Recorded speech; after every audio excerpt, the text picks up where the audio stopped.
Orang kata apa? Merak. Dia merak. 3 kali dah Ustaz. Ha? 3 kali dah. Oh, tak apalah. Dia pun jenis kau.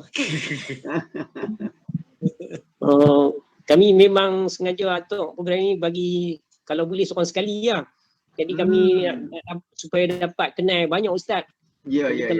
Kalau kami buat sampai khatam Al-Quran lebih kurang 300 kiri. Jadi dapatlah banyak kenal dengan ustaz-ustaz baru, ustaz muda, ustaz yang senior. Jadi kita jemput yang mau bantu, kita jemput insya-Allah. Jadi kita dapat berkenal dengan ramai. Yang masih berkhidmat pun ramai lagi tu. Yang berkhidmat, yang pencen semua kami jemput. InsyaAllah yang mana yang sedia bantu. Ramai lagi. Okey, pukul 9.35 lah. Kita mula start. Auzubillahi minasyaitonirrajim. Bismillahirrahmanirrahim. Alhamdulillahirrabbilalamin. Wassalatu wassalamu ala asyrafil anbiya'i wal mursalin. Sayyidina Muhammadin wa ala alihi wa sahbihi ajma'in. Rabbi shrah li sadri wa yassir li amri wa hlul min lisani yafqahu qawli. Subhanaka la ilma lana illa ma 'allamtana innaka antal alimul hakim.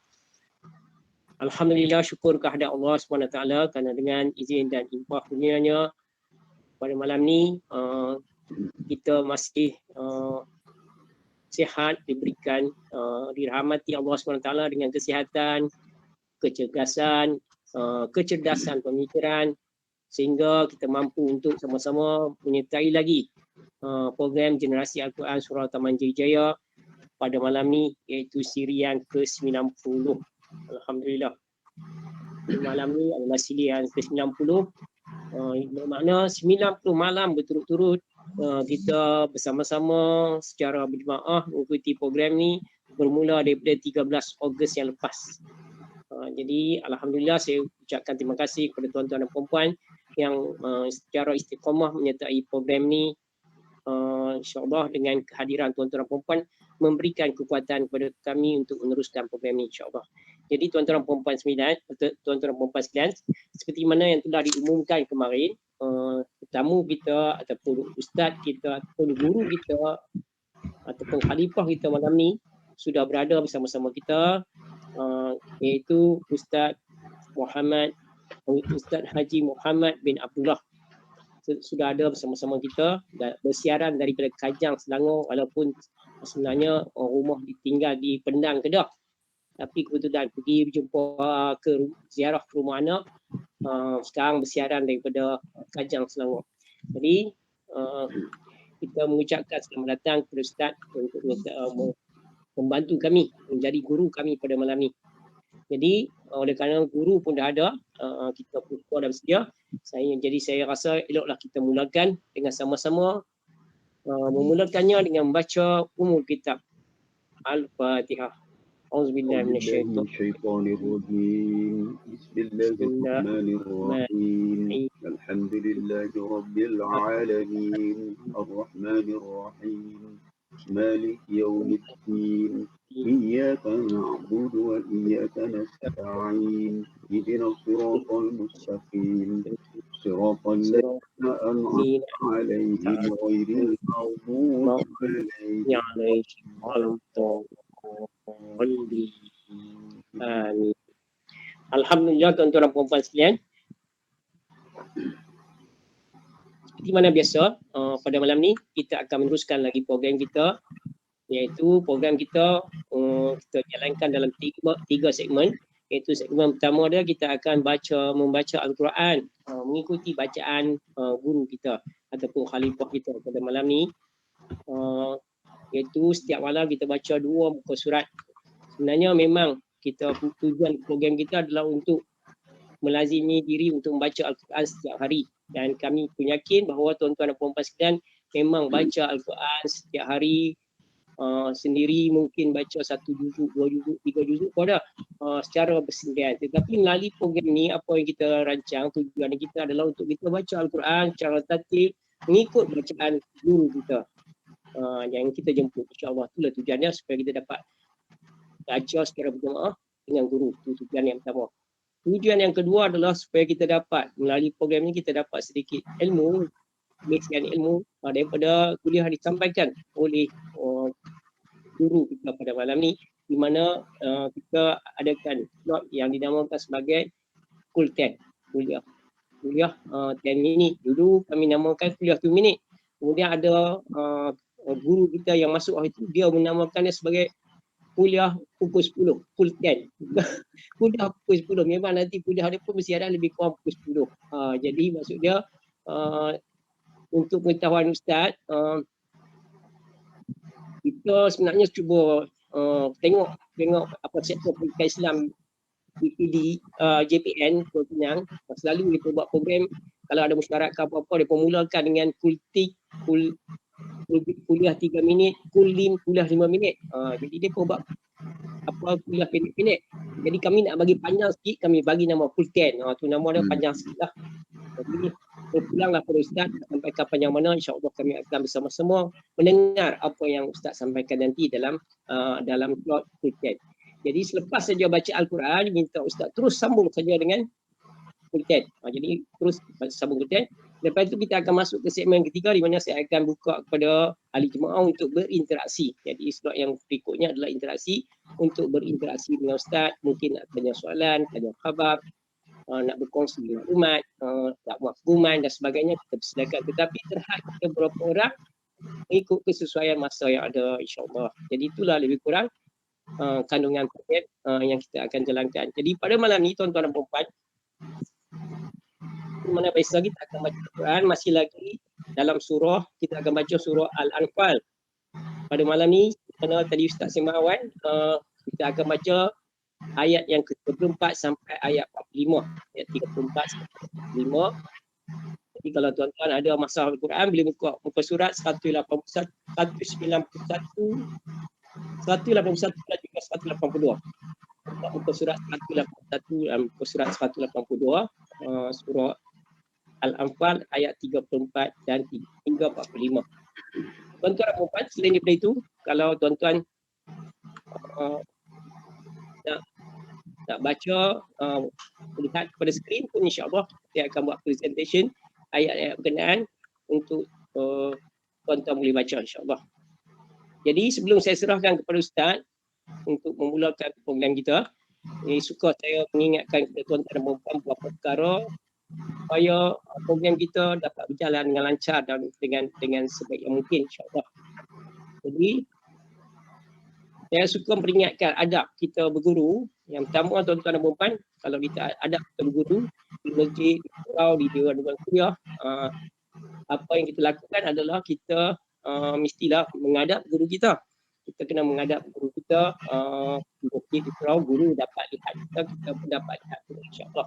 Jadi oleh kerana kita buat secara maya ni, saya mohon kepada tuan-tuan dan puan-puan sekalian supaya dapat menghidupkan ataupun onkan tuan-tuan punya kamera video tuan-tuan, supaya tuan-tuan kelihatan dalam pada skrin, supaya kita dapat tengok. Jadi Ustaz dapat tengok anak murid dia, anak murid dapat tengok Ustaz, kerana dengan cara tu kita akan boleh lebih memberikan semangat kepada guru kita untuk menyampaikan basic, kerana guru nampak kita memberi fokus terhadap apa yang disampaikan. Kalau tuan-tuan tutup semua tuan-tuan punya kamera, Ustaz akan nampak nama saja. Jadi Ustaz tak tahu tuan-tuan fokus ke atau tak fokus ke, tak tahu. Jadi kalau tuan-tuan pasang, insya-Allah. Yang pertama, yang kedua, adab yang kedua, minta kepada tuan-tuan dan puan-puan tidak mengganggu sepanjang Ustaz menyampaikan kuliah nanti. Iaitu dengan cara tuan-tuan pastikan tuan-tuan punya mikrofon tuan-tuan off-kan ataupun senyapkan dia. Kerana kalau tuan-tuan tak off-kan dia, nanti bunyi bising akan berlaku. Kalau 2 orang pasang pun bunyi akan bunyi bising. Kalau tambah lagi 2 orang pasang, jadi kita tak dapat dengar suara Ustaz yang jelas. Jadi oleh sebab tu, kepada tuan-tuan dan puan-puan, off-kan tuan-tuan punya mikrofon, dan tuan-tuan boleh buka mikrofon tuan-tuan nanti dalam sesi yang ketiga, iaitu sesi interaksi. Jadi kalau tuan-tuan nak berinteraksi, tuan-tuan on kita punya mikrofon, insya-Allah. Boleh sebab Ustaz. Jadi saya rasa cukup sedikit kalimat kepada tuan-tuan dan puan-puan sekalian, dan sekarang ini saya nak serahkan kepada Ustaz untuk meneruskan program kita, iaitu slot yang pertama kita membaca surah Al-Anfal ayat 34 sampai 45, dan seterusnya nanti memberikan kuliah Quran. Jadi dengan segala hormat saya mempersilakan Ustaz Haji Muhammad Abdullah untuk meneruskan program. Silakan Ustaz. Assalamualaikum warahmatullahi wabarakatuh. Alhamdulillah rabbil alamin. Wa bihi nasta'in. Wassalatu wassalamu ala rasulil amin. Sayyidina Muhammad wa ala alihi wa ashabihi ajma'in. Terima kasih kepada cikgu. Juga terima kasih kepada Tuan Haji Muhammad Aziz kerana sudi menjemput saya untuk join dalam program tuan-tuan dan puan-puan yang sangat murni ini.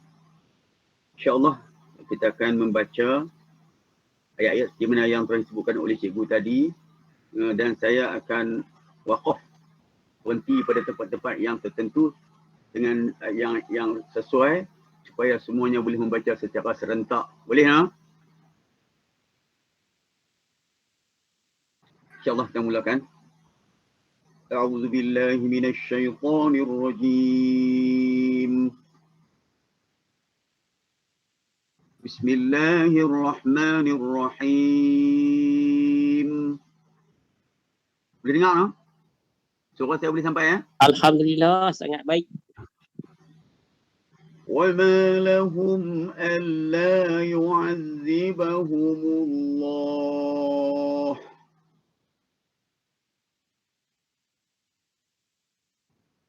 وَهُمْ يَصُدُّونَ عَنِ الْمَسْجِدِ الْحَرَامِ وَمَا كَانُوا أَوْلِيَاءَهُ إِنْ أَوْلِيَاؤُهُ إِلَّا الْمُتَّقُونَ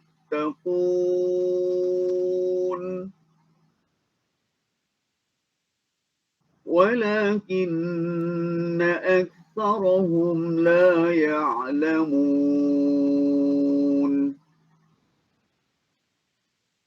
وَمَا كَانَ صَلَاتُهُمْ عِندَ الْبَيْتِ إِلَّا مُكَاءً وَتَصْدِيَةً فَذُوقُوا الْعَذَابَ بِمَا كُنتُمْ تَكْفُرُونَ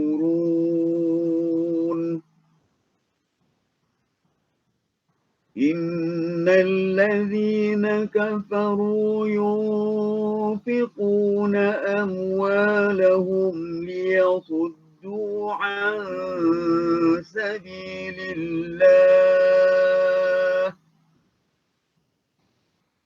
فَسَيُنْفِقُونَهَا ثُمَّ تَكُونُ عَلَيْهِمْ حَسْرَةً ثُمَّ يُغْلَبُونَ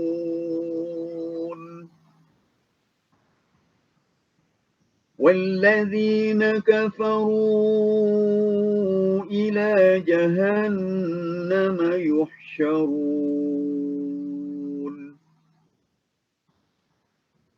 لِيَمِيزَ اللَّهُ الْخَبِيثَ مِنَ الطَّيِّبِ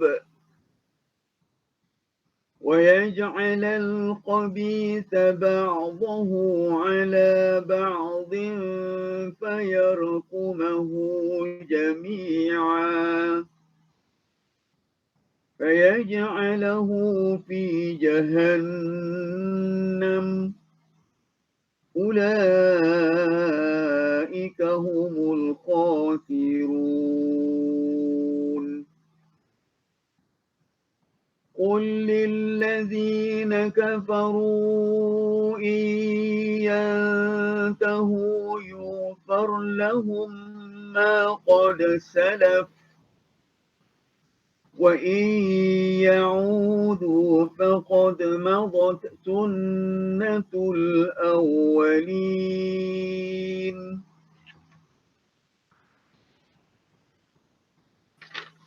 قَاتِلُوهُمْ حَتَّى لَا تَكُونَ فِتْنَةٌ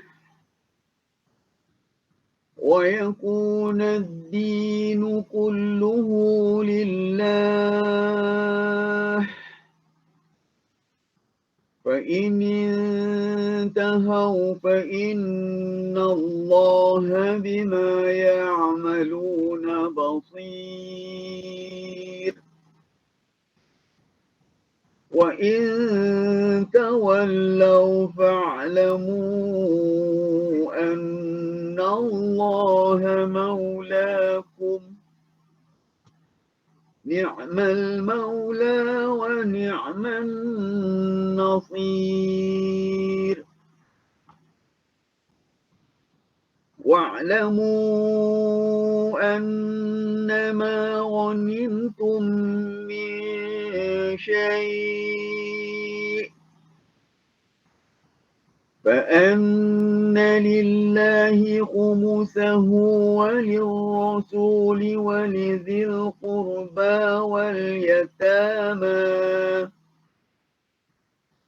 واليتامى والمساكين وابن السبيل إن كنتم آمنتم بالله وما أنزلنا على عبدنا يوم الفرقان يوم التقى الجمعان والله على كل شيء قدير إذ أنتم بالعدوة الدنيا وهم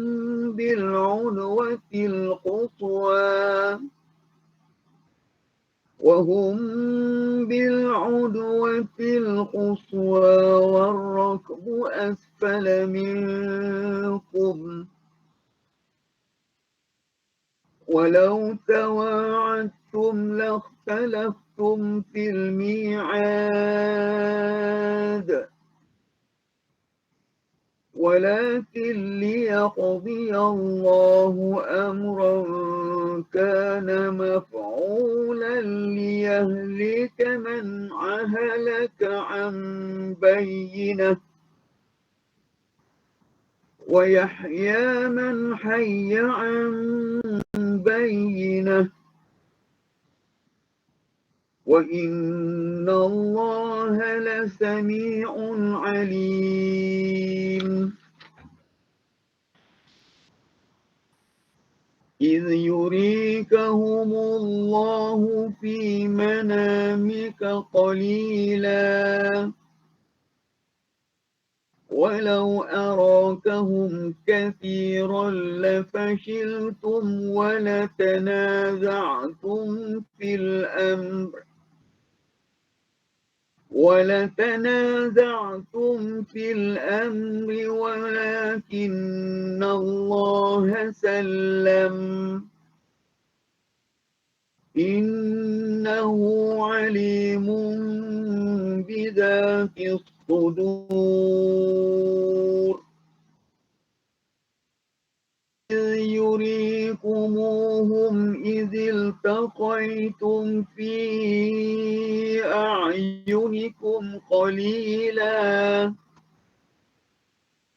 ويقللكم في أعينهم ليقضي الله أمرا كان مفعولا وإلى الله ترجع الأمور يا أيها الذين آمنوا إذا لقيتم فئة فاثبتوا واذكروا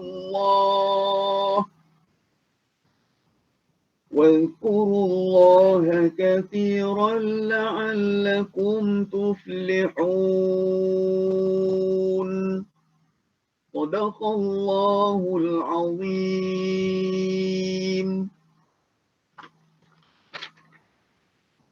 Alhamdulillah, kita telah membaca ayat-ayat yang telah ditetapkan kepada kita untuk malam ini, iaitu surah Al-Anfal. Sebagaimana kita maklum, bahawa surah Al-Anfal ini merupakan surah yang turun ketika Perang Badar.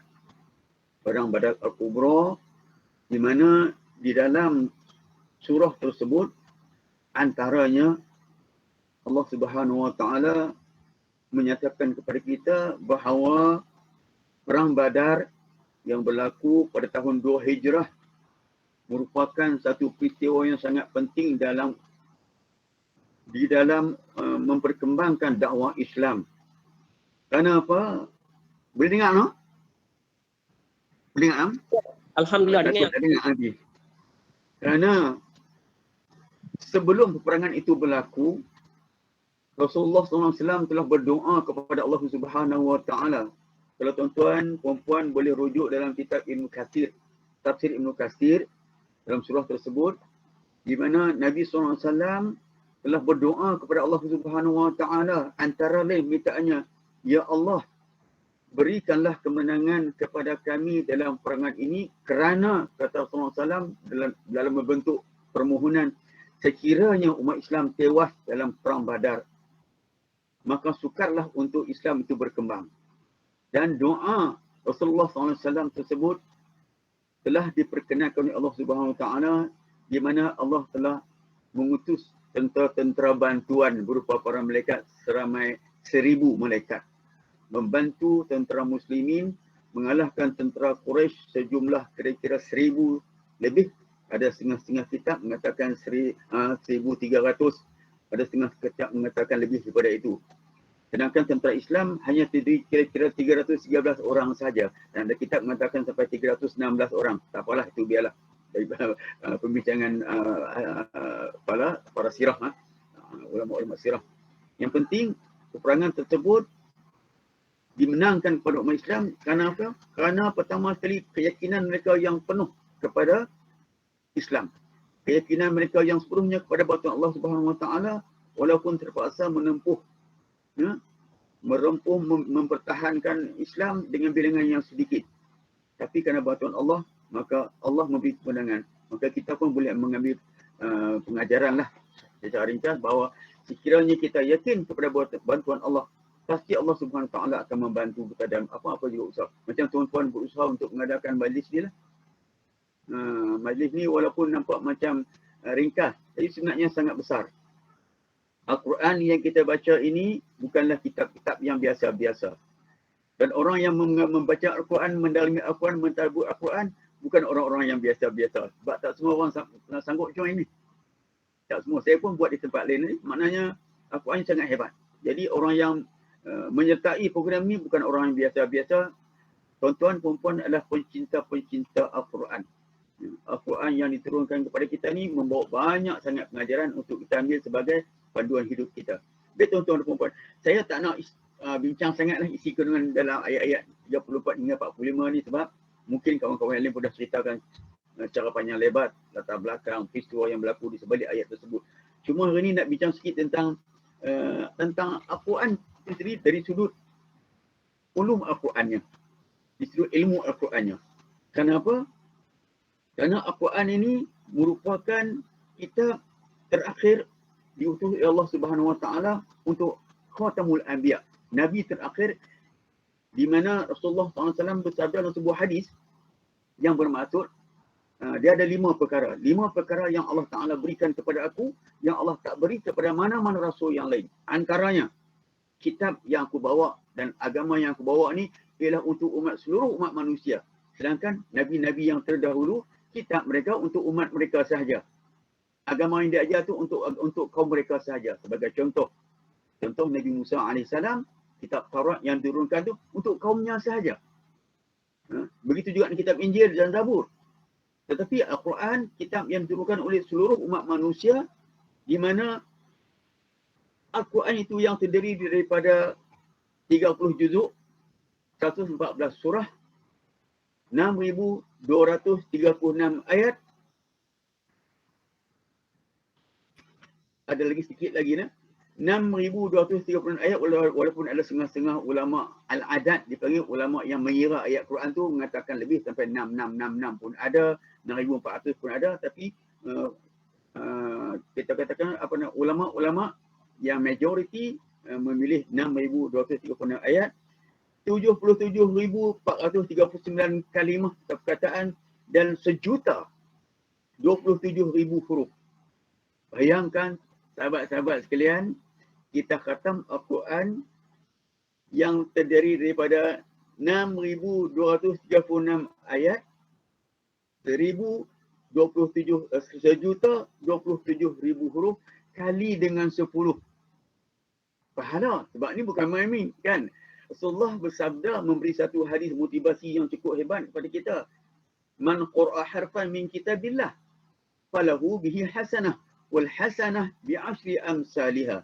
La aqulu alif lam mim harfun walakinna alifu harfun wa lamu harfun wa mimu harfun. Kita kalikanlah. Artinya dan satu pahala tu sebenarnya kata Nabi SAW bukan satu. Satu itu ialah 10. Kita pun semua tahu. Kita kalikan dengan 1,227,000. 1,027,000. Banyak pahala no. Kali khatam dijamin oleh Allah Subhanahu Wa Taala daripada lidah Rasulullah SAW 10,270,000 pahala. Dah bayangkanlah tuan-tuan duduk baca setiap malam ni. No? Maknanya ini bukan kerja orang biasa-biasa. Orang biasa-biasa dia duduk tempat-tempat lain lah pada malam-malam macam ni. Tapi orang-orang yang luar biasa macam tuan-tuan dan puan-puan setiap malam akan menatap ayat-ayat Al-Quran. InsyaAllah kita yakinlah dengan janji Allah daripada Rasulullah SAW yang saya sebutkan tadi. Jadi Al-Quran yang kita baca ni secara ringkasnya turun dalam 4 tabaqat, 4 peringkat penurunan. Kita pun tahu sudah ulang kaji. 4 peringkat penurunan Al-Quran iaitu 2 cara. Cara pertama ialah secara sekaligus. Turun habis semua daripada ayat pertama sampailah ayat yang terakhir. Manakala cara kedua ialah turun secara berperingkat-peringkat. Itu kan cikgu? Ulang kajilah no. Yang turun secara sekaligus ialah daripada Allah Subhanahu Wa Taala ke Lauh Mahfuz. Lauh Mahfuz ialah tempat di mana tercatat segala takdir yang akan berlaku kepada seluruh makhluk.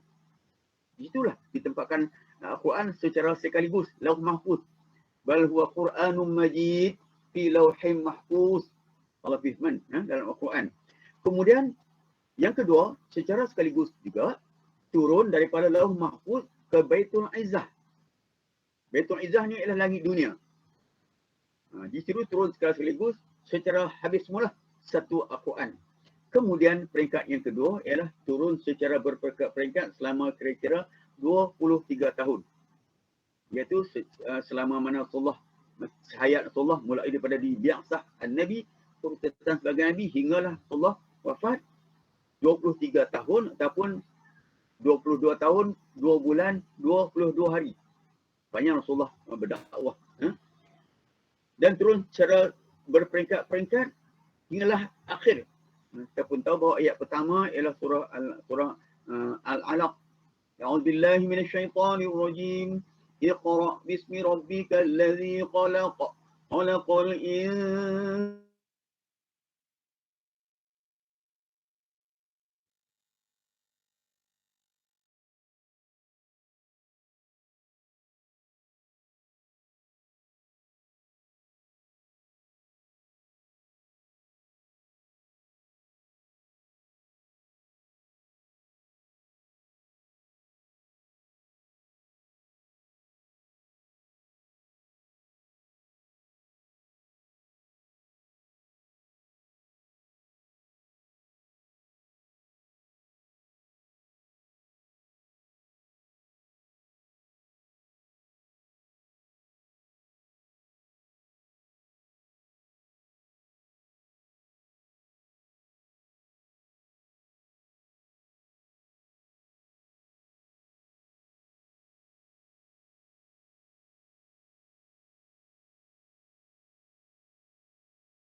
Sahabat.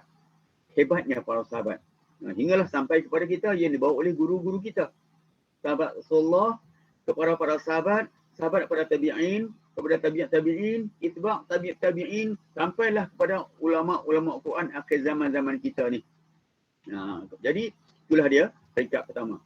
Yang kedua, kita bila kita membaca Al-Quran ni, mungkin tuan-tuan dan puan-puan pernah mendengar, iaitu tabaqat ataupun tingkatan-tingkatan bacaan Al-Quran mengikut kadar laju. Baca Al-Quran ikut kadar lajunya. Kadang-kadang baca lebih secara lebih tenang, ada orang baca dengan cepat dan sebagainya. Jadi nak berkongsi lah.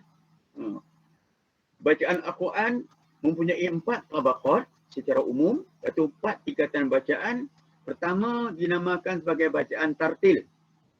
Tadi kita baca tadi tu bukan bacaan tartil. Kita baca tadi tu secara tadwir.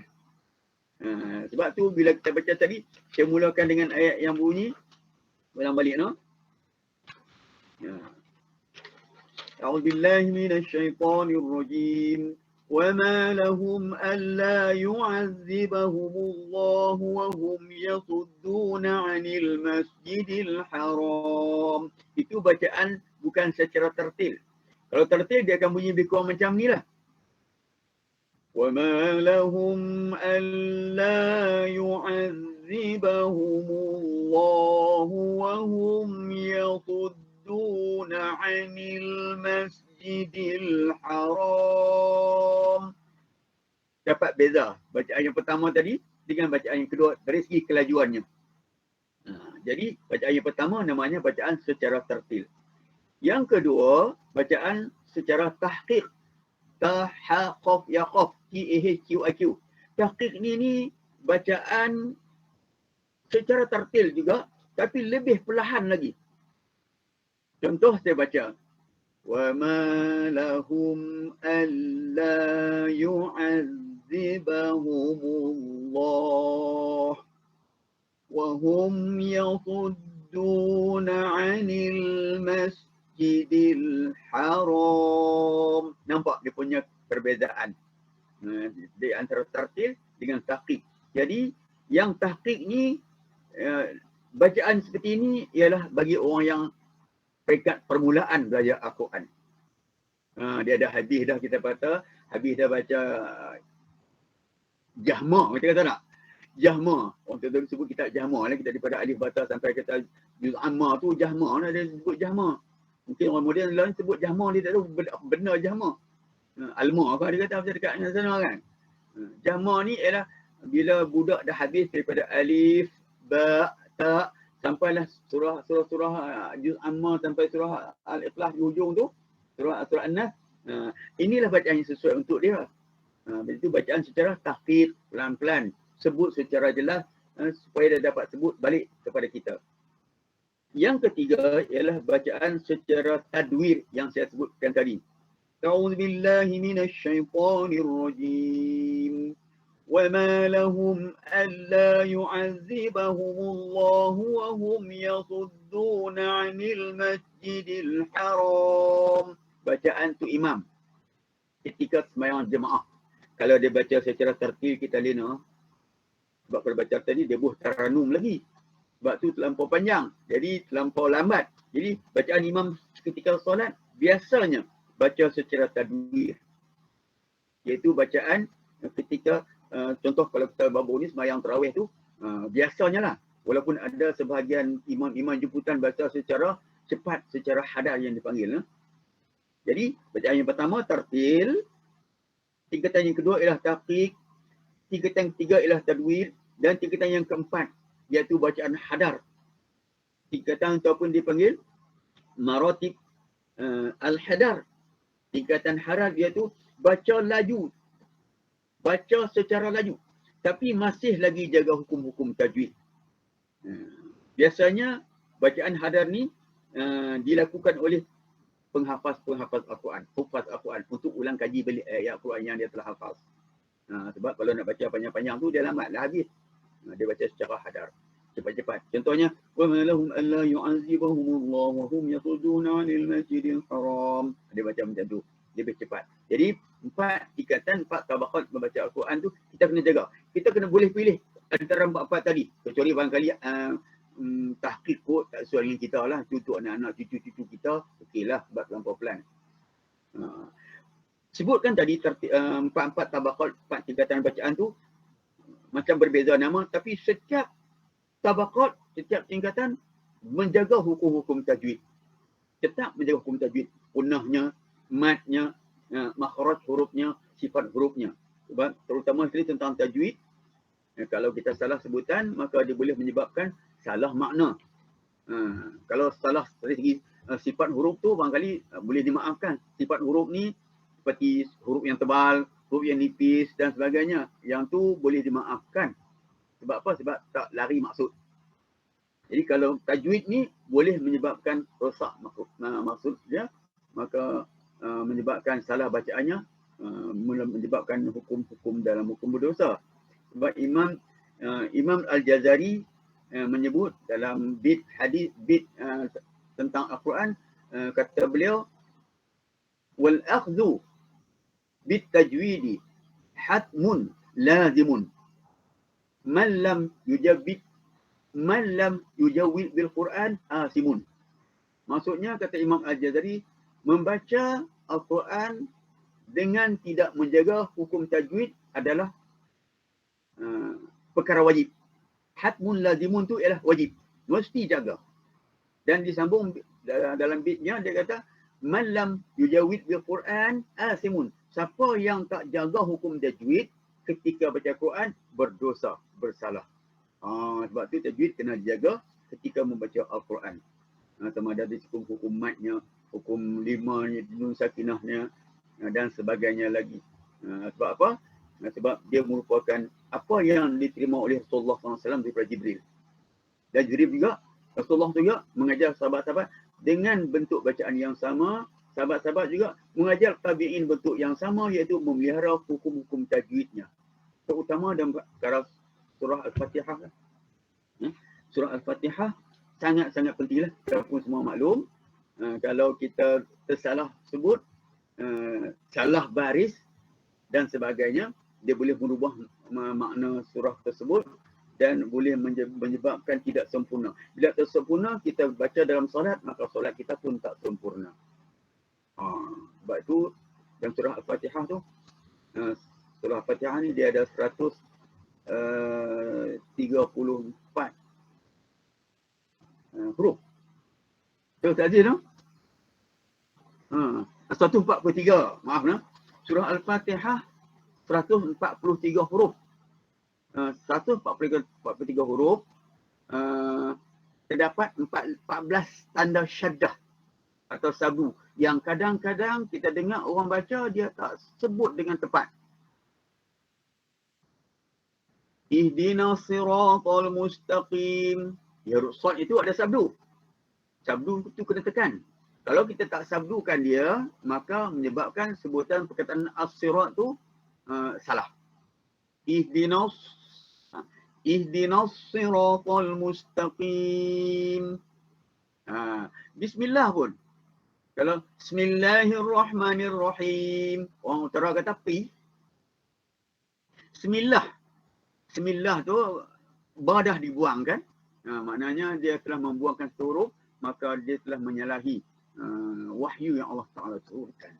Sebab itu penekanan terhadap surah Al-Fatihah sangat penting pada anak-anak kita. Kita kena cek balik anak-anak kita supaya setiap sebutan dalam Fatihah itu betul. Huruf dad-nya walaupun dia tak sengit, mulut melencong, tapi kena bunyi betul-betul lah. Sebab huruf dad tu sangat penting. Kalau tak sebut jadi do, wala do. Do tu jadi pintu. Yalah kita kan. Dolin. Tak tahu tak jelas. Salah makna lah. Begitu juga tempat-tempat yang lain. InsyaAllah lah. Jadi itulah sebahagian lah yang saya boleh terangkan. Yang paling pentingnya kita baca Al-Quran, kita membaca dengan tertil dan kita menjaga hukum-hukum tajwid, iaitu hukum-hukum terutamanya hukum matnya, hukum lima tu, nun mati, hukum mim mati dan sebagainya. Dan cuba berusaha untuk mendapatkan sebutan huruf yang betul. Samalah dengan kita baca ayat yang telah kita baca ni. Kita baca pelan-pelan, insya-Allah ayat yang kita baca itu akan menjadi sahabat kita di dalam alam barzakh, akan menjadi pembela kita di hari akhirat nanti, sebagaimana Rasulullah SAW bersabda, Iqra'ul Quran, Iqra'u, ada waw di situ, menunjukkan bacalah kamu semua Al-Quran. Fa innahu ya'ti yaumal qiyamati syafi'an li ashabihi. Kenapa? Kerana Al-Quran yang kita baca tu kita yakin dia akan menjadi pembela kita di akhirat besok. Tapi baca kena betul. Itulah saja. InsyaAllah. Mudah-mudahan sikit banyak memberi pencerahan sikit banyaklah tentang Al-Quran dalam masa yang singkat ini. Jadi bolehlah kita nak sembang-sembang sikit tentang ayat yang kita baca tadi tu, boleh hukum tajwid ke sikit. Sebab saya bukan pakar. Saya Ustaz Aziz tahulah. Tak Aziz kami ni biasalah macam orang biasalah. Kalau nak tanya sikit tu yang mana saya tahu bolehlah saya bagi tahu balik. Wallahu a'lam. Dan akhir kali Allah Taala berfirman dalam surah Al-Baqarah ayat 121, A'udzu billahi minasy syaithanir rajim. الذين آتيناهم الكتاب يتلونه حق تلاوته أولئك يؤمنون به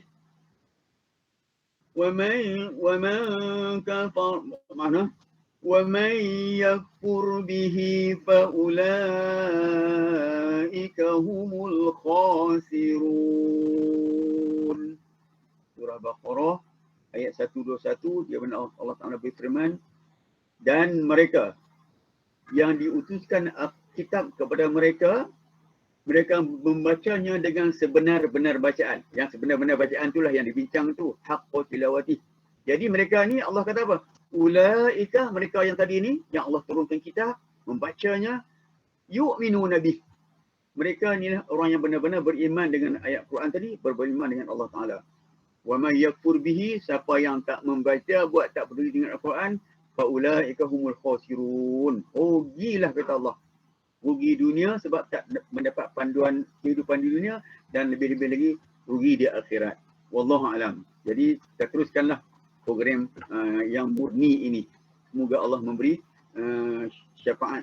Semoga ia memberi syafaat kepada kita di akhirat nanti. Wallahu alam. Alhamdulillah, subhanallah, alhamdulillah, Allahu akbar. Jazakallah khairan katsiran, ucapkan kepada Ustaz Haji Muhammad Abdullah yang telah sudi, yang pertama sekali sudi bersama kita, yang seterusnya tadi sudi memperdengarkan bacaan ayat suci Al-Quran surah Al-Anfal tadi, dan seterusnya berkongsi ilmu kepada kita seputar tadi. Tuan-tuan dan puan-puan sekalian, kita dapat bertuah pada malam ni, dapat bersama-sama mengikuti bacaan Ustaz yang saya rasa sangat baik dan sangat sangat memotivasikan kita dengan bacaan yang sangat elok. Alhamdulillah. Jadi Ustaz kata tadi, Ustaz baca menggunakan tabaqat takwir, insyaAllah. Jadi sebenarnya dalam penerangan Ustaz tadi, Ustaz memberitahu cara membaca Al-Quran. Ada tempat tabaqat tingkatan bacaan Al-Quran, iaitu yang pertama yang selalu kita diperdengarkan, iaitu secara tartil, yang kedua secara tahqiq, yang ketiga secara takwir, dan juga secara hadar, iaitu ramai ahli hafaz tahfiz, orang belajar tahfiz, mereka menggunakan cara hadar untuk membaca Al-Quran. Kemudian Ustaz juga pada peringkat awalnya ada memberikan info mengenai surah Al-Anfal yang dibacakan tadi, mengenai surah Al-Anfal yang mana diterta adalah kisah harta rampasan perang, di mana dalam peperangan Badar yang Ustaz sebutkan tadi, memberi sedikit info. Saya rasa memang maklumat tersebut sangat penting dan juga baik untuk semasa kita mentadabbur ayat surah Al-Anfal ini. Seterusnya juga Ustaz juga ada membincangkan sedikit mengenai info Al-Quran itu sendiri. Ada berapa ayat, ada berapa huruf, 1,000 juta 27 tadi. Seperti mana Ustaz sebut, kalau kelebihannya kalau kita membacakan seperti mana yang Rasulullah sebutkan, 1 ayat 10 kalau kita darab, satu ayat 10, 1 huruf 10, kalau 1 juta dah 10 juta lebih dah, 10 juta 200,000 ayat pahala yang Allah janjikan. Bila Rasulullah sebut, pasti benda tu memang akan mendapat pahala kepada seorang yang bacanya, tetapi dengan syarat bacaan yang betul dan baik, ikut hukum tajwid yang telah ditetapkan. Ustaz juga memberikan sedikit contoh-contoh daripada contoh tingkatan bacaan tadi. Ustaz mendengarkan kita contoh bacaan dia, alhamdulillah sangat menarik yang kita dapat pada malam ni, memang baik. Jadi tuan-tuan dan puan-puan sekalian, bersama-sama kita juga ada ustaz-ustaz kita, ustaz yang telah bersama dengan kita pada siri yang lepas yang rasa, iaitu Ustaz Haji Omar Man juga ada bersama. Juga ustaz yang akan menjadi guru kita pada siri yang akan datang, Ustaz Haris juga ada bersama sini daripada Melaka. Jadi kita ucapkan juga selamat datang dan boleh berkongsi dengan kita nanti, boleh berinteraksi juga. Jadi sebelum saya sambung, saya nak minta kepada Ustaz Muhammad Aziz, iaitu untuk pengetahuan Ustaz Muhammad Aziz adalah pengurusi surau Taman Jayawijaya kami. Mungkin Ustaz Muhammad Aziz boleh memperkenalkan Ustaz Haji Muhammad Abdullah Pendang. Silakan Ustaz. Bismillahirrahmanirrahim. Assalamualaikum warahmatullahi wabarakatuh. Wa nastaghfiruh wa nusalli wa nusallim ala sayyidina Muhammadin nabiyil karim wa ala alihi washabihi ajmain. Terima kasih Haji Rahim. Haji Rahim ini adalah peranan dia Biro Pendidikan di Surau Taman Jayawijaya, dan dia juga kalau kita lihat dia mantan pengetua, dia mantan pengetua daerah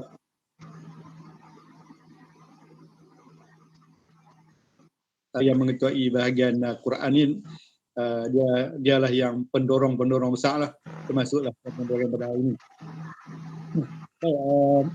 Untuk sahabat saya Ustaz Muhammad Abdullah ni, kami diarahkan karib di maktab lah, Teman Solo. Kami satu kumpulan daripada tahun 1 sampai tahun 2 sama no. Cuma kelebihan Ustaz Ahmad ni orang yang suara dia sangat merdu lah. Kalau di maktab dulu, kalau nak kenal Ustaz Ahmad ni adalah dia, kalau penyanyi Jamal Abdillah yang ada hari yang kita apa ni kuda tu, dia adalah salah seorang yang menyanyikan lagu Jamal Abdillah boleh dipilih hitam kan. Kerana orang yang sangat suaranya sangat baiklah. Atau tuan-tuan suruh dia nyanyi lagu Jamal Abdillah malam ni, dia tak mahu dah, janggut, nampak janggut panjang.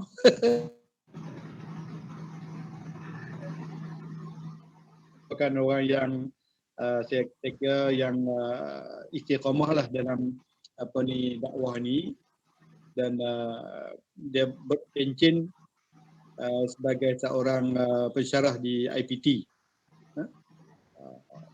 Di IPT lah, di maktab guruan di Perlis kot sama no. Saya nak abang dekat tu ya, tapi kalau macam Cikgu Rahim selalu biasa, bagilah peluang kat dia untuk nak cerita yang lain yang saya tak tahu lah, bukan dia tahu semua.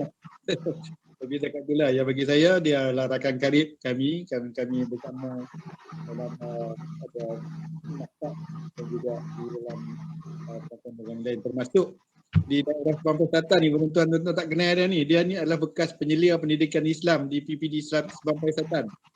Saya mau ke PPD ni, kanti dia yang duduk tipu orang sini, kata saya boleh buat kerja elok tu. Daripada saya mai sini,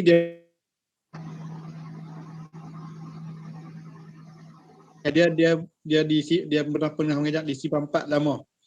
Sipampat apa ni, berapa tahun? 4 tahun di Sipampat. Mana di selatan ni dia bukan perkara baru lah, mana bukan orang baru. Dia sangat mahal lah di Sipampat, di sampai selatan ni lebih dulu daripada saya lah. Allahualam, saya serah balik Cikgu Rahim. Alhamdulillah, terima kasih Ustaz Haji Muhammad Aziz. Jadi kita nak mengucapkan selamat kembali secara tak langsung ke daerah Serampat Selatan melalui penyertaan Ustaz dalam program ni. Kerana kebanyakan yang ada di sini adalah orang-orang yang berada di seperampai selatan pada ketika ni. Jadi selamat kembali Ustaz.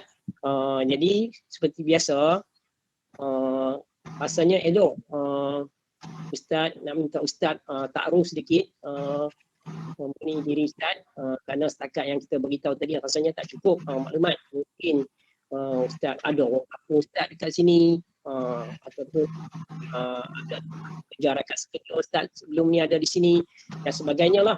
Maklumat yang maksudnya daripada mana, daripada apa pembelajaran Ustaz belajar dulu di mana dan sebagainya.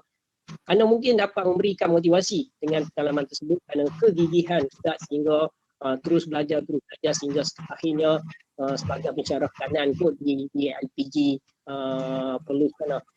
Jadi saya rasa eloklah saya memberi peluang kepada Ustaz, kerana kalau Ustaz memperkenalkan diri, orang kata kalau tak kenal maka tak cinta.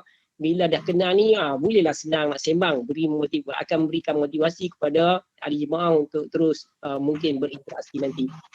Jadi saya dengan segala hormatnya mempersilakan Ustaz untuk takruf. Silakan Ustaz. Assalamualaikum warahmatullahi wabarakatuh.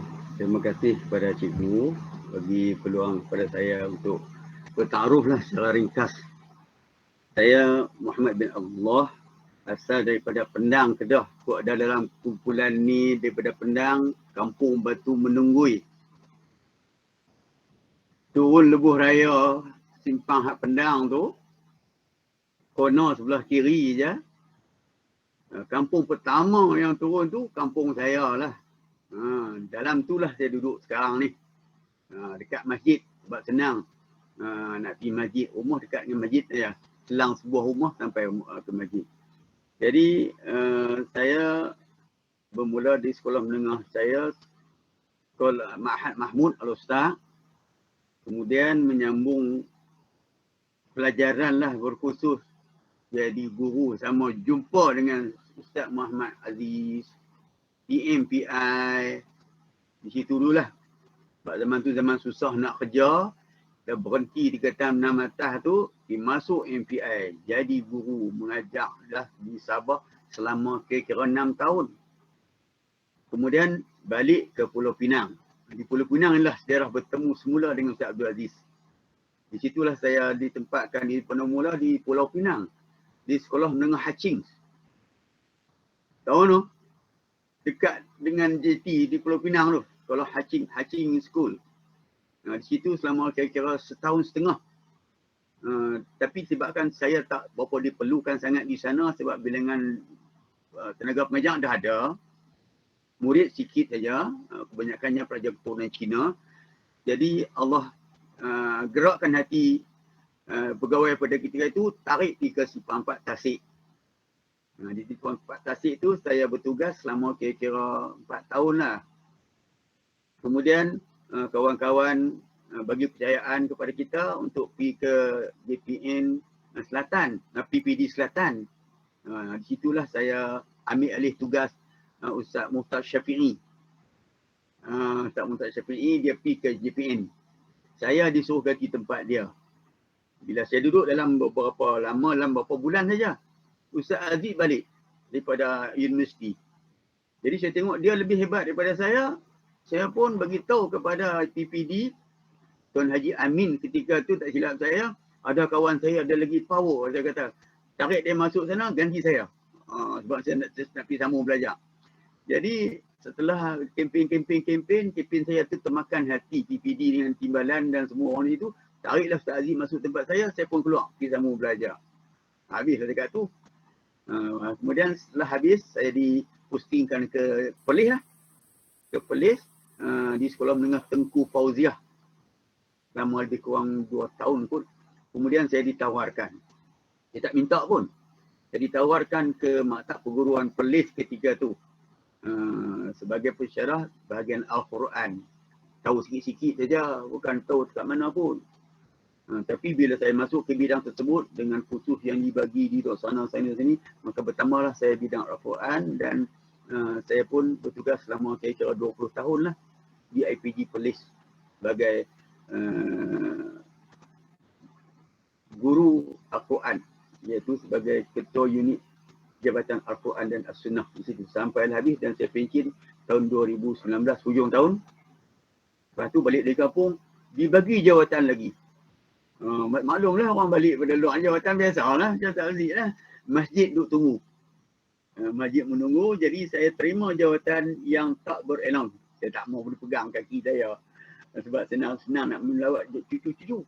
Dah jadi imam betul-betul, jadi dia ikat kaki tak boleh ke mana dah. Sedangkan imam situ masih ada dan masih lagi sihat. Jadi Allah izinkan, jadi saya pun berkhidmat sekarang ni secara sukarela di masjid, membantu imam buat kelas untuk masyarakat. Itulah yang saya buat sekarang ni. Dan sambil-sambil itu saya juga menyampaikan dakwah saya dalam bidang dakwah ni dalam alam maya ni. Sebab tu ada da'i tu. Da'i alam maya yang saya buat tu. Sebab apa? Sebab nak kadang-kadang pelajar-pelajar saya yang bekas-bekas pelajar saya tu duduk tanya soalan-soalan tentang agama, hukum-hukum dan sebagainya, saya masukkanlah ke situ. Saya upload di situ untuk mereka berkongsi sama-sama mereka. Itulah dia secara ringkas. InsyaAllah lah. Mudah-mudahan Allah kurniakan kesihatan kepada kita semua untuk terus Al-Quran, insyaAllah dijamin oleh Allah Ta'ala sebagai pembela dan juga membela nasib kita di akhirat nanti. Itulah secara ringkas. Alhamdulillah. Terima kasih Ustaz.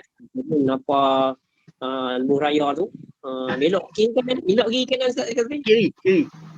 Kalau kanan ke putar terang semut, elok kiri.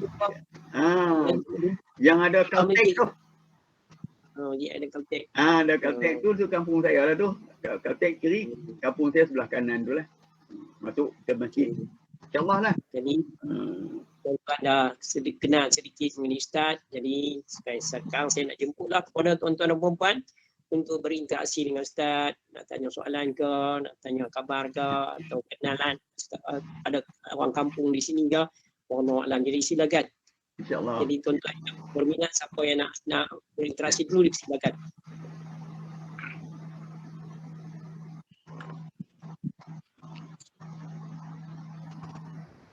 Assalamualaikum Ustaz. Waalaikumsalam warahmatullahi. Kami duduk ramai-ramai di luar tapi dengar daripada awal lah. Alhamdulillah, jazakallah. Sedap surah Ustaz. Ni kita lah ni Ustaz di zaman ni, dulu surah Al-Anfal ni surah perang. Antara rampasan perang. Jadi Nabi kita selepas perang Badar tu kita perang nafsu lah yang paling besar. Jadi sekarang ni dah tak ada perang. Jadi yang ada perang ni perang nafsu lah untuk merebut apa yang ada. Macam mana pandangan Ustaz tu? Pakat berebut untuk mencari lomba lah untuk mendapat habuan. Wallahu a'lam. Tak penjelasan Ustaz.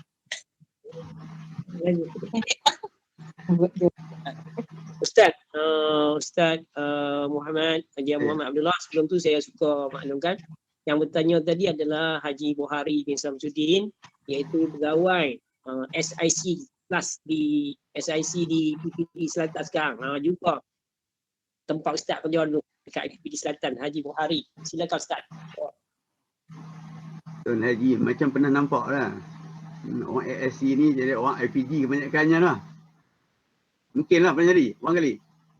Mungkin jumpa lah tu. Yalah. Akhir zaman ni banyak berebut benda-benda yang tak sepatutnya direbut. Nabi bagi pesanan kepada kita beberapa perkara. Di antaranya Nabi kata di akhir zaman umatku akan ditimpa penyakit, iaitu hubbud dunya wa karahiyatul maut. Umat aku ni, umat akhir zaman ni ditimpa sejenis penyakit, iaitu sangat cintakan dunia, termasuk yang Tuan Haji sebut tadi dah, tapi benci kepada kematian. Sedangkan kematian tu benda yang tak boleh kita lari sama sekali kan. Fa iza jaa ajaluhum fala yastakhiruna sa'atan wa la yastaqdimun. Bila sampai masa, sampai tarikh titik dia, akan dilewatkan walaupun sedetik ataupun takkan dipercepatkan walaupun sedetik. Jadi manusia ni yang duk obut-obut tu sebab obut dunia lah. Obut dunia, sangat cinta kepada dunia. Sepatutnya akhir-akhir umur-umur yang macam kita ni, yang sebutkan tadi tu, lebih kepada mencari akhirat yang lebih baik. Sebab kehidupan kita ni bergantung kepada apa yang kita dapat di atas muka bumi ni lah. Dalam surah apa saya ingat, surah Al-Insyiqaq, Allah Ta'ala bagi amaran kepada kita. Faman utiya kitabahu biyaminihi fasawfa yuhasabu hisaban yasira wa yanqalibu ila ahlihi masrura. Seterusnya Allah kata, waman utiya kitabahu wara'a dhahrihi fasawfa yad'u subura wa yasla sa'ira innahu kana fi ahlihi masrura innahu dhanna an la yahur bala inna rabbahu kana fi basira. Ayat itulah surah Al-Insyiqaq. Isi yang paling penting daripada ayat yang kita baca tadi. Faman utiya kitabahu biyaminihi fasawfa yuhasabu hisaban yasira. Bagi akhirat besok ni, siapa yang diberikan kitab amalannya dari kanan, kitab amalan iaitu amalan-amalan yang baik, Allah bagi kitab di belah kanan, malaikat akan serahkan kitab amalan di belah kanan. Fasawfa yuhasabu hisaban yasira. Orang ini kira bicara amalannya akan mudah. Yuhasabu hisaban yasira wa yanqalibu ila ahlihi masrura. Kemudian dia akan bertemu balik dengan kawan-kawan atas dunia yang sama macam dia, yang beriman, yang sama-sama diberi kitab di tangan kanan. Artinya dah dapat satu green light, orang ini masuk syurga. Tapi yang kedua, wa man utiya kitabahu wara'a dhahri. Golongan yang mendapat kitab amalan atas dunia daripada belakang ataupun daripada kiri. Fasawfa yar'u subura. Mereka ini akan dipanggil untuk masuk ke neraka sa'id. Wa yaslawna sa'ira, masuk dalam neraka sa'id. Kenapa? Kerana amalan di atas dunia mereka ni tidak menjadi orang kita kata apa sebagai pelaburan akhirat. Jadi yang dia mencari hak dunia sangat tu, takut dia alpa daripada pelaburan akhirat. Dia nampak pelaburan dunia, nak untung keduniaan yang saya tak boleh sebut, tak payah sebutlah kan, di berbagai aspek, yang rugilah dia. Jadi kita pilihlah untuk menjadi orang yang Allah sebut tadi, yang Allah akan berikan kitab amalan kita dari tangan kanan.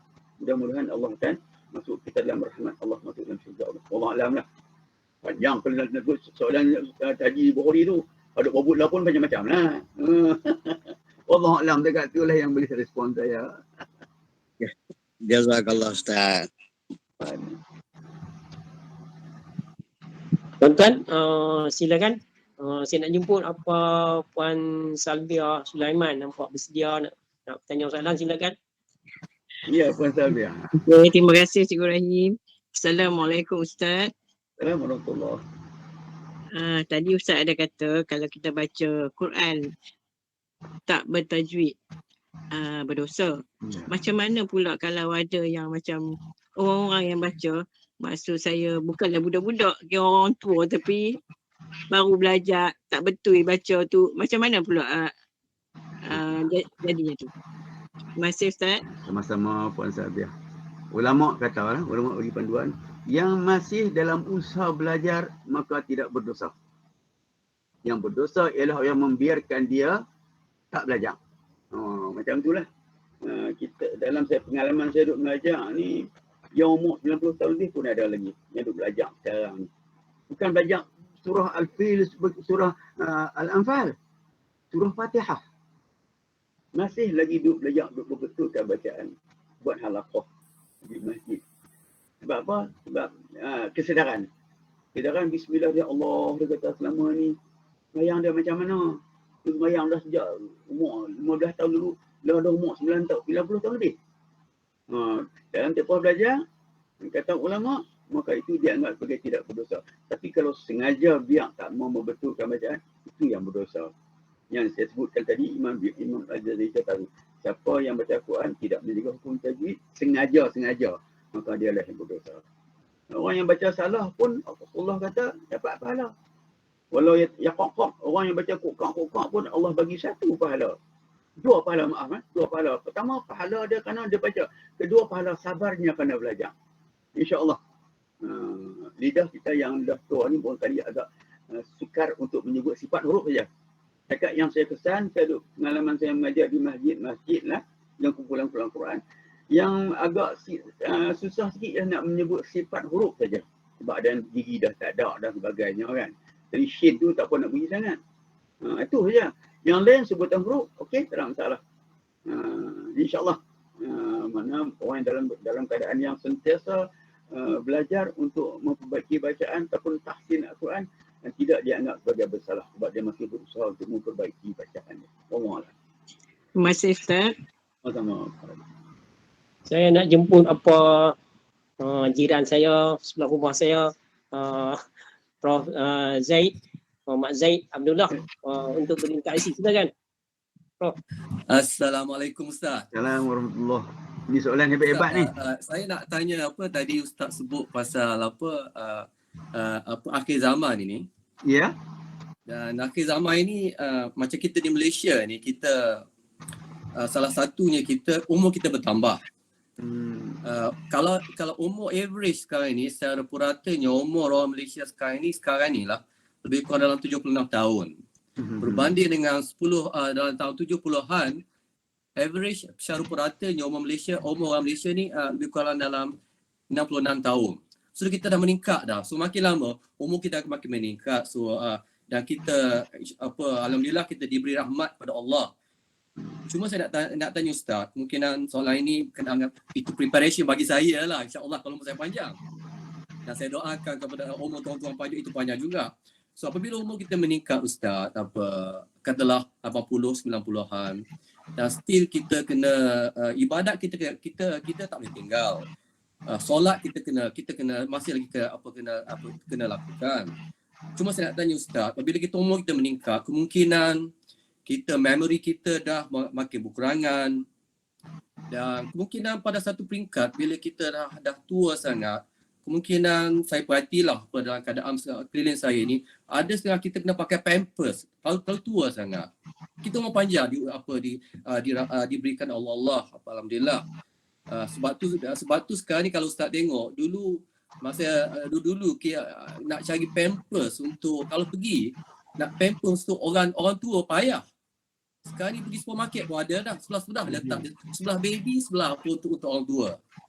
Kerana kemungkinan itu trend kita di negara kita dan juga negara-negara luar tu memang umur 86 tu biasalah. Cuma saya nak tanya Ustaz, bila dah tua, insya-Allah saya doakan semuanya okey, tapi kadang-kadang biasanya ingatan kita makin kurang. Baca Al-Fatihah mungkin tak kena dah. Umur kita itu biasalah macam tu. Mungkin nak bilangan rakaat kita tak tahu, nak sembahyang pun kena dibantu. Dalam keadaan tu Ustaz, saya nak tanya, macam mana agama kita masih lagi kena buat solat. Macam mana kita nak mempermudahkan dalam keadaan macam tu, dalam kepayahan kita bila kita tua, kita nak berdiri kena dibantu, tapi mungkin pakai pampers, mungkin baca pun tak lancar seperti muda-muda sekarang ni. So dalam keadaan tu macam mana agama kita mempersiapkan kita untuk memasuki alam tu, dan kita masih lagi kena lakukan yang wajib tu, yang asas tu, yang pokok tu ialah solat. Okey, terima kasih Ustaz. Tu je soalan saya. Soalan panjang ni. Nak tangkap dia punya point pun payah tu. Cuma yang saya dapat ingat wallahualam dalam keadaan macam ni, iaitu kesempurnaan ibadah kita kan, maksudnya yang soalan tadi kan. Ya. Apabila kita dah menjangkau tua nanti, apabila kita dah pasal trend orang Malaysia sekarang itu macam tu, umur makin panjang. Bila umur makin panjang ni adalah sukaran dia, ingatan kurang, sukaran, kemungkinan kena pakai pampers. Mungkin lah. InsyaAllah saya doakan kita tak sampai tahap tu, tapi dah common sekarang ni, dah menjadi common sekarang. Ya. Dari segi amal ibadah, Allah terima setakat mana yang kita mampu. La yukallifullahu nafsan illa wus'aha. Dah umur dah tua, kemampuan kita melaksanakan ibadah pun setakat mana yang kita mampulah kan.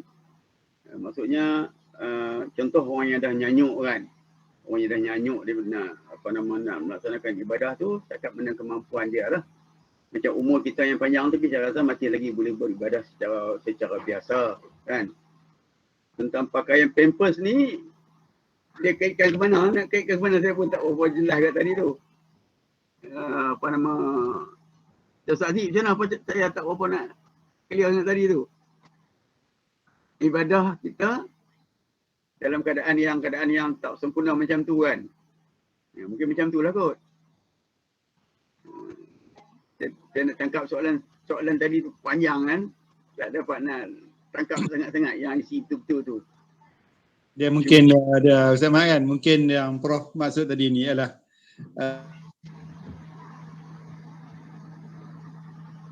istiar tu. Maksudnya kalau sampai dia nak pergi nak semayang kena pakai pampers lagi, apa ni, kena buang ayat tak tentu masa apa, ada tak keringanan yang mungkin rukhsah yang Allah berikan kepada macam itulah, lebih kurang macam itulah. Boleh ada Prof Zaid? Mana Prof? Maksudnya tu prosesnya tu tentang rukhsah ibadah tu kan. Itulah yang saya lebih simpul, la yukallifullahu nafsan illa wusaha. Ibadah apapun buatlah setakat mana yang termampu dibuat. Bergantung kepada keadaan kesihatan dan sebagainya. Sebab ada juga orang yang lebih hebat lagi. Umur dah mungkin 90 tahun sembahyang sampai satu waktu sampai 4-5 kali pun ada juga. Itu pun tanya juga masalah kan.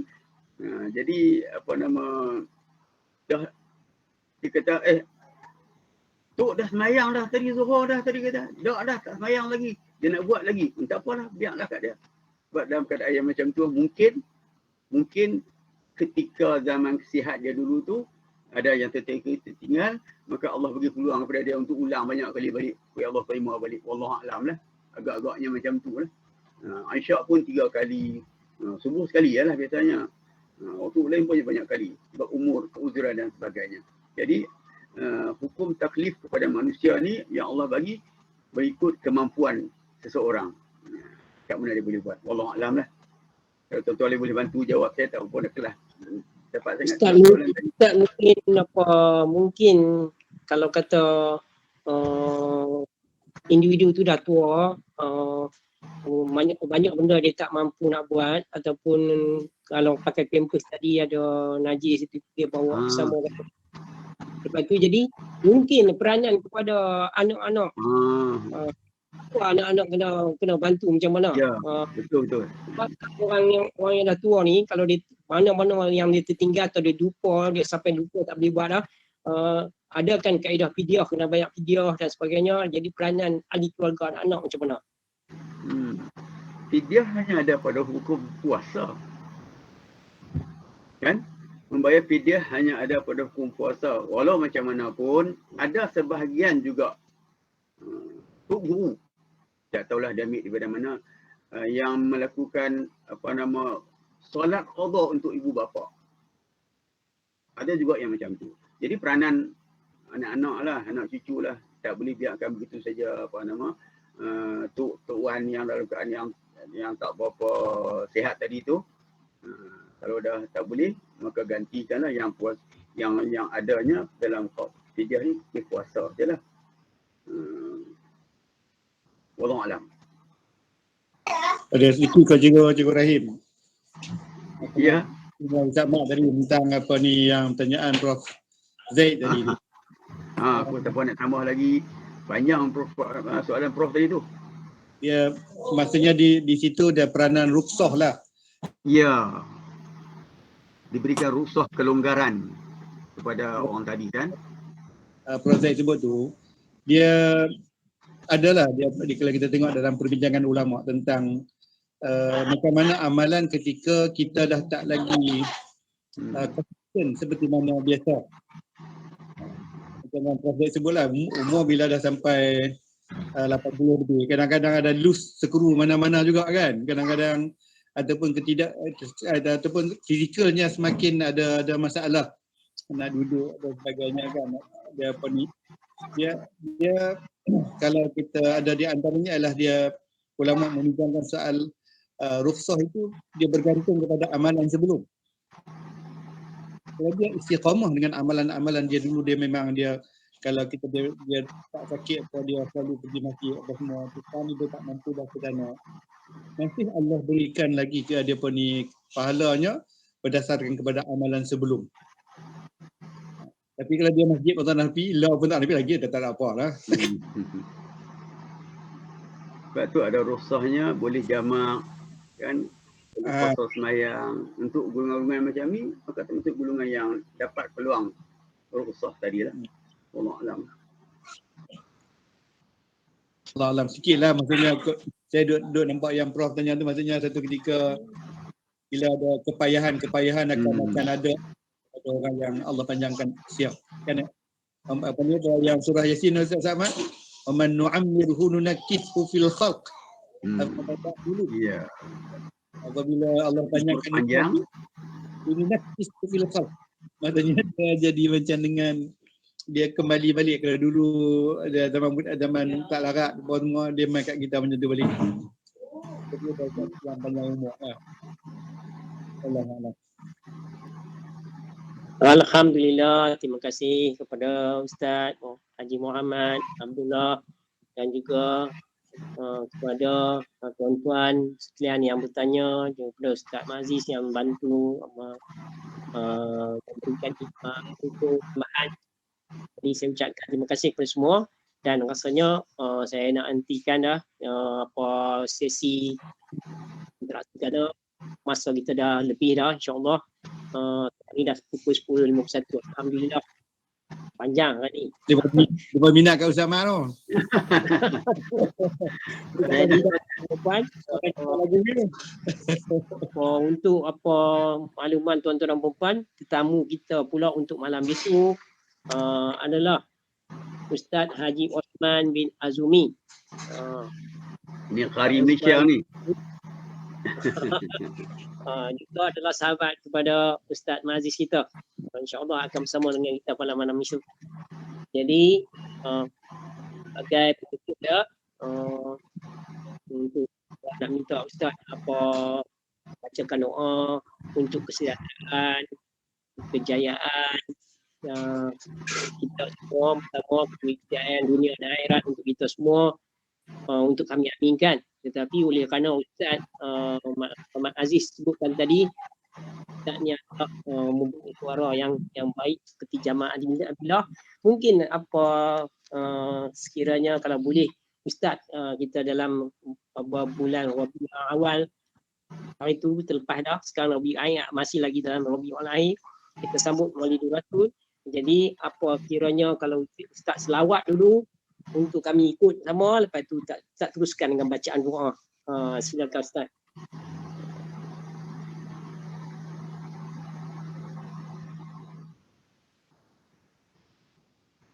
Sallallahu ala Muhammad, sallallahu alaihi wasallam, sallallahu ala Muhammad, sallallahu alaihi wasallam.